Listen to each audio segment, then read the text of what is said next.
Greetings my friends and welcome to No Nonsense Metal Reviews. I'm George and today I've got yet another instalment of bands you need to hear. If you're not familiar with this whole concept, I'm essentially recommending to you bands that might have known of for a while, might be a new discovery for me, but they're bands I think are well worth your while checking out. So today I'm continuing. This is the third part of a trilogy of recommendations, all based around a concert that I went to a week before last, headlined by Glory Hammer. Second on the bill we had the Mighty Brothers of Metal, and then opening up the show we had a little band from Finland with a couple of albums to their name, talking about Arion. So I have mentioned these guys recently as I have reviewed the show, if you caught that video. I say these guys are a power metal band, but they're a bit more than that. It's heavily embellished power metal. I've been listening to these guys quite a lot around just before and subsequently after the show. And you know, these guys really are quite unique. They do have very much their own sound. There aren't any other bands that I can really think of that sound like these guys. I'd say power metal, if you took a band who was doing essentially a heavy metal, power metal crossover thing, you could say, yeah, they sound like Halloween or Hammerfall. Or if they were totally bombastic with lots of keys and synths, you would say that sounds like Twilight Force. But these guys incorporate a lot of more modern elements. I'm talking things like almost metalcore with their breakdowns and the vocal work and the structuring of the song. This is essentially, if you really wanted to try and pigeonhole these guys, you might have to make a new pigeonhole to slot them in, and it would probably be epic power metalcore.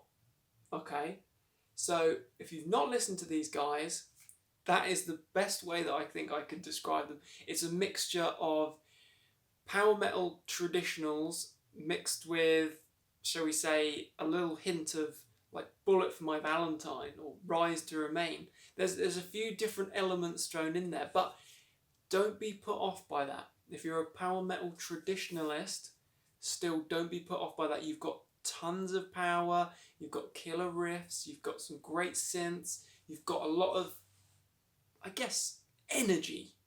You've got a lot of power there. But with these two albums, this is the debut entitled Life Is Not Beautiful.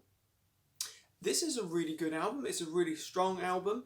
This is, I guess, more them finding their feet. Certainly with the second album, Vultures Die Alone, I think they're coming into their own a bit more, but that's often the way, of course it is. So this young Finnish band released this album, Life Is Not Beautiful, and immediately they sound different from everyone else. They've got characteristic traits of being a power metal band with plenty of big riffs, lots of power, big choruses, but you've got a lot of more modern elements in there, and there's some really good tracks on this album. Most notably for me, as I am definitely more inclined to follow heavier material, Punish You is an absolute crashing track. It's just monumentally heavy, really heavy, full of great riffs, some staggering breakdowns, really good track there, and also Unforgivable.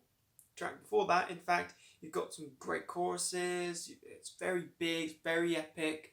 The title track, Life Is Not Beautiful, is another really good song. It's got some great guitar work, some great vocals. Elsewhere, there's some other good tracks. You've got a few sort of slower, more melancholic, emotive tracks, but for me, it doesn't really connect. But of course, I do appreciate a lot of people do like that to help add a little bit more variety, a little spice of something different there, and that's absolutely fine. So you've got your heavy and your slower moments there. No One Stands in My Way is also another really good track. So on this album, definitely worth checking out. You've got a good mix of different styles and sounds. But I've been listening to this one quite far more than the first album recently, and it's really grown on me. The last week or so, I've listened to this a number of times, and every time you pick up something different. The opening track you get on this album, Out of My Life, is really quite characteristic of what I'm talking about when I say they're a power metal band, but they've got this far more modern sound. They've got a lot of other elements thrown in there, and it's almost got a bit of a Bullet for My Valentine kind of style to it. And I know that would certainly put a lot of people off, but give it a chance. Give it a chance. In my opinion, it does work. It really does.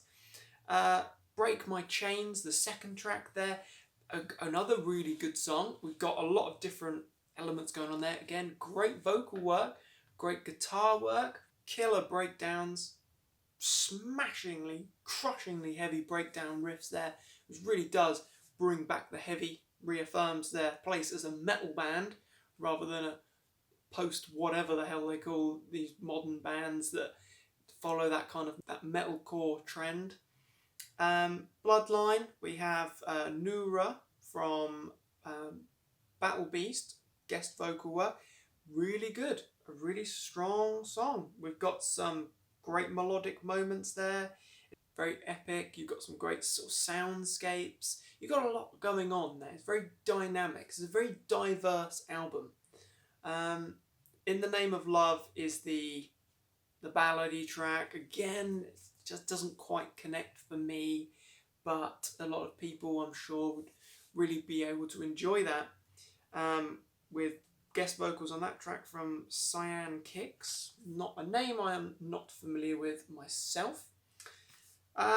Also, you've got I'm Here to Save You, which is a bit of an odd one. Probably my least favourite track, second to the more ballad piece, which is it's more like a pop punk track, and that for me is not really what I want to hear. So those aside, the title track, A Vulture Dies Alone, very heavy, very good guitar work again. I mean, the guys are solid musicians. The vocalist is a very good vocalist, a great performance throughout the album there. But the standout moment, without a doubt, is I Love to Be Your Enemy, which is a freaking heavy track. We get a very atmospheric intro there. We get a lot of depth. It's almost like chant, but it then gives way into these great crushing riffs, huge breakdown. It's got so much metal there. It's freaking great. Absolutely love it. It's very aggressive, but it's power metal. It's more traditional power metal track. Absolutely, there's no doubt that's power metal, but it's heavy as hell. Where the Ocean Greets the Sky is this very beautiful, very moving instrumental piece. We've got heavy elements, but we've got lots of soundscapes, lots of different audio textures. There's a lot going on. It works really well. Really nice piece. Slows down the pace before we get a track like I Don't Fear You, which is, again, it's a power metal rager. We get the heaviness back, crushing riffs. It's good stuff. Closing track, Until Eternity Ends, is a very mournful, slow, epic, but it's very moving. It's a quieter, slower way to end the album. But overall, it's a really good album. It's a very strong album. I would absolutely recommend these guys if you were a fan of, I guess, anywhere between Bloodbound and Glory Hammer on one end, and then maybe you do like some more modern metalcore, or you like bands like Bullet for My Valentine or Rise to Remain. Good bands, yes, but they might not, be everyone's cup of tea, of course. That's fine. Hey, variety is the spice of life. But I would say if you like power metal with a twist, you don't want to hear just another replica of Halloween or Hammerfall or Sabaton, give these guys a chance. This is Arion from Finland, up and coming band, and I definitely think these guys are going places. Certainly, as I can say, I've seen them live and on stage, they were great. They were giving it their all. They had the look and the delivery of a band that is hungry for bigger things, for greater successes, and I think they'll get it. With albums as good as these, I think they're on an upwards trajectory for sure. So are you familiar with Arion? Let me know what you think of these guys. If you're not, check them out and then let me know, because I'm very interested to hear as always. Thank you very much for watching. Please feel free to like and subscribe. It's very much appreciated. And thank you to all the recent subscribers, new and old. We're coming along. We're getting somewhere here. I'm very grateful, of course. Thank you for watching. Check back soon for more recommendations and reviews. Thank you, my friends, and stay heavy.